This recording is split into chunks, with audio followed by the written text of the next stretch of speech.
DeepSeek হয়তো নাম অনেকে শুনেছেন। এটি কেন এত জনপ্রিয় এবং এটার পপুলার এত দিন, দিন কেন বৃদ্ধি পাচ্ছে?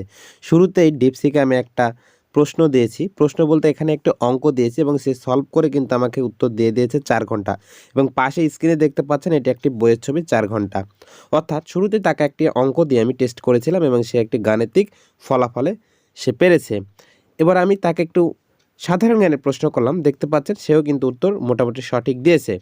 এরপর আমি লিখলাম বাংলাদেশের রাজধানীর নাম কি? এবং সেও কিন্তু এটার ফলাফল ভালোভাবে লিখে দিয়েছে আমাকে। হ্যাঁ, কথা বলছিলাম আমরা ডিপসিক অ্যাপটি নিয়ে। তো এটা গুগল প্লে স্টোরে ডিপসিক লিখেই পেয়ে যাবেন DEEPSEEK।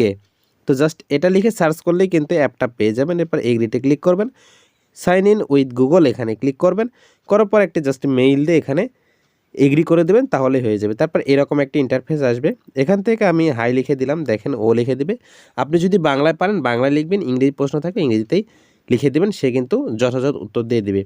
তবে আমার কাছে পার্সোনালি অ্যাপটা অনেক ভালো লেগেছে। চ্যাটজিপিটির থেকে এটা অনেকটা ক্লোজ সম্পর্কের সাথে উত্তর দিয়ে থাকে। যেকোনো কিছু অর্থাৎ আপনার সাথে সহজে বন্ধুত্ব করতে পারে এই অ্যাপসের মাধ্যমে। তো এটাও চ্যাটজিপিটির মতোই। তো জাস্ট চ্যাটজিপিটির থেকে জাস্ট একটু আমার কাছে ভালো মনে হয়েছে। যার কারণে এটা অনেকটাই জনপ্রিয় এবং গুগল প্লে স্টোরে যতগুলো অ্যাপ আছে তার মধ্যে কিন্তু এটা একটি বেশি ডাউনলোডেড একটি অ্যাপস। তো আপনাদের কেমন লাগলো অবশ্যই কমেন্টে জানাবেন। ধন্যবাদ।